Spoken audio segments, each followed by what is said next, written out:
Welcome to the Cour to the Grange Diaries. I'm Capella from Ryan, British author and screenplay writer. I hope you all had a wonderful weekend. I know I did. I actually took the chance to teach myself to relax a little bit more and just have some mindful time. So I hope you had the same chance to refresh and start your week with excitement and hope and everything happy. Hey ho! I wanted to speak to you today about the month of February, so that's February of this year 2020.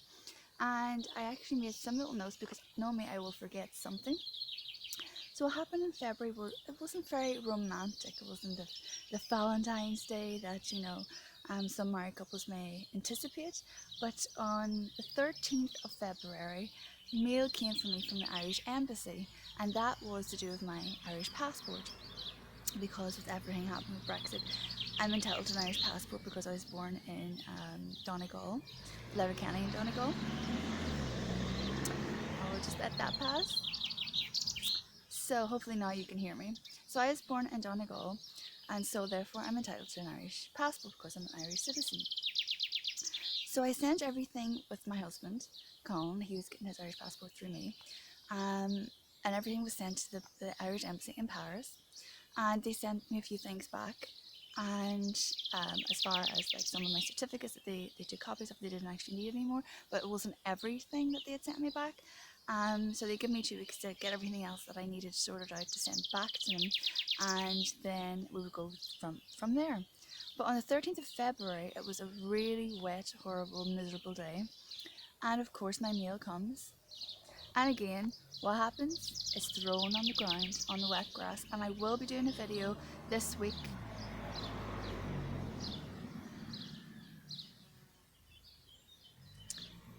I will be doing a video this week covering the area where it was. But if you follow me on my Instagram, on my other social media, you'll already have seen photographs from months ago, from March, when they were put up. So you'll see the green mailbox and the grass where it was literally sitting, soaked, saturated through. So that resulted in my things like my birth certificate, my husband's birth certificate, our marriage certificate, certificates from my mother because I needed them as well. A whole array of things, but luckily enough it wasn't everything, but it was quite a substantial amount. It was totally saturated in water and water damaged. I showed my husband Colin, and we're both furious because we knew it was really important stuff. We opened it up, photographs were smudged, photographs were completely destroyed. Um, the certificates now cannot be used. We have to buy brand new certificates because they're so badly damaged. So I went to Anne's door, and of course she's already drinking it early afternoon. I can smell alcohol off her. She's obnoxious, and I says to her, "Look at my meal." And I didn't even need to add any more to that because it was so badly damaged from the outside. And then when I opened it up, she goes, "Well, it doesn't look that bad to me." So what? I didn't, I didn't mean to do anything. It was not my fault. And I'm like, "You left my mail in the mail." Well, it wasn't, it was in the mailbox. I'm like, "It's on the ground, saturated.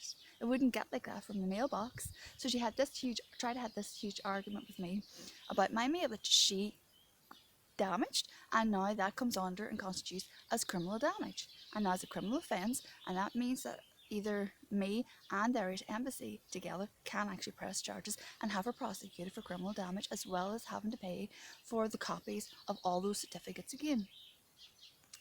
This is getting serious now, right? Because it was all of our identification, everything that we need to stay legal in another country. It's really important things that we need, and in this country, it is documented for criminal damage, whether it is intentional or not. If you are in possession of somebody else's mail and it's damaged by you, then you are responsible, and then you are actually committing a crime. So she has this argument with me. I'm furious. I'm taking photographs of the whole thing. You'll actually see that up on my Instagram as well, where I have taken photographs of the day and it was soaked, so you can see just how bad it was. Then the following day I took more photographs when everything had dried out, and you could see just the water damage to it, the tears on it, the smudged on the photographs. So the photographs were totally destroyed, so we have to get more photographs. So the next day was Valentine's Day. So we were heading out to do some shopping, get something nice for Valentine's Day. And Colin wanted to spoil me after me being so stressed and peeved off with Anne over what she did the day before, because it was really important documents. So we're going to the gate to head towards our vehicle. Anne and Tom were already on their way out, but Anne was at the gate and wanted to Colin to stay in, to sign for a parcel that Tom had ordered for her, and she wasn't allowed to know what it was. But she was even more pissed that we weren't staying in, and we were actually going because we had plans of our own as well. Because we went shopping and we went for lunch, and it was basically the height of it. So no, we had already had plans, and she was like, "Oh, okay," like really annoyed about it. But then she just stood to get like I had done something wrong. Like it was me that threw my own meal on the ground, completely saturated, or threw her meal on the ground. And even when I confronted her about it, and I put her on the spot, and I said, "Alan, do not argue with me. You're not going to win this one. There is no excuse for any of this. Absolutely no excuse whatsoever." She kind of piped down because she was drinking. She was very obnoxious, and when she does drink, to a certain amount, she gets very, very aggressive, very obnoxious, very nasty, like on her tongue and her whole demeanour. She did a Linda Blair again. Her whole face control was like, "How dare you come to my house? How dare you to like say anything to me? Like, and just suck it up and get on with it. I could do whatever I want. I have the right to like damage other people's documentation." And what she doesn't actually understand is, fact is, those are government documents. They don't even belong to us. They're in our name. So she's committed criminal damage for my own personal belongings, but also the government issued documents. And that is a serious, serious crime. And what she also doesn't realise is that for every document that was damaged, that's a criminal offence per item. That's an extra charge, an extra count that she will be held accountable for.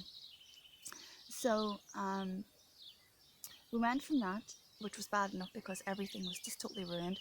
The amount of money it's going to cost to like get it, and they wouldn't even offer to pay for it because they will not take accountability or responsibility for the things that they've done. So the next thing then we went from that to, I think it was less than a week later. Not sure where I've got it all documented in my diary. The next thing then was Barbara and Simon had gone. They had gone back to England, and Anne had visitors and brought a man up into Barbara and Simon's apartment.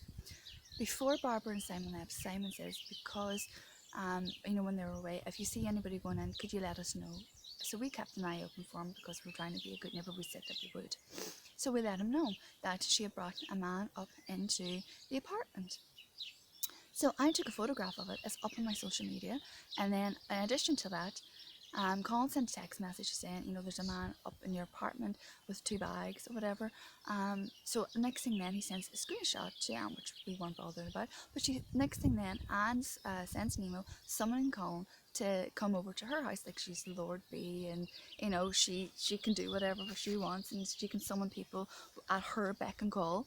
And the next thing then was Colin went over. She's raising her voice, shouting, being verbally abusive and verbally aggressive. In addition to that, she's accusing Colin, who's a medically trained man who has had these jobs for many, many years, many decades. And she's accusing him, "Oh, you're going to cause this woman to have a heart attack," and deny the whole thing. And from there on, whatever lie she told Simon and Barbara, this caused now bad feelings between Simon and Barbara and us, because they were like, well, whatever she fed their heads with was like, "Oh, we didn't do it, or it must be a lie," or whatever it was. "Oh, we don't want anything else to do with Colin Capella." But that's okay, because at the end of the day, Simon asked us if there was anybody that went into his premises when they were gone to let him know. We did as we were asked and what we agreed to do, and it was just passing it on that somebody was going in. But then Anne has the audacity again, and again ignoring people's rights and contractual rights, is the fact that she screamed to Colin and says, well, she can go into whatever building she wants as her property. When it's commercial, when it's leased out, when rent is being paid, and whenever there's agreement that somebody is going to live in that property, you forfeit the right. You can enter a premise, but you have to inform that person a minimum of 24 hours, and it has to be in writing. Simon and Barbara did not know that anybody was going to enter the premises. So she had no legal right to enter property despite whose name is on the deed of ownership for this property. And that goes for every single landlord and all the way throughout France, and it even applies in England as well. So no, she didn't have any right to be entering those premises and then try to tell lies to have people fall. But she did that purposely because when Simon, Barbara and us were socialising, she was furious. She wanted to break that up as soon as possible, and I could see the bad look in her eye whenever I was like, well, we went out for lunch. Oh, we went out for lunch again.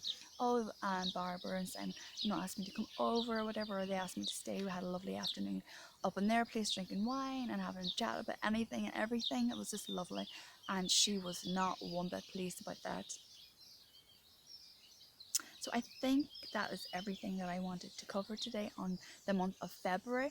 Wait for tomorrow because that is the absolute climax. This was just gradually getting there. So it wasn't bad enough that all my documentation was destroyed and they won't pay for them, and they won't even have the decency to offer despite everything that we have done for them. And this just is just raining down a type, like a never ending ocean of bloody abuse after abuse of different types, and then crime after crime after crime.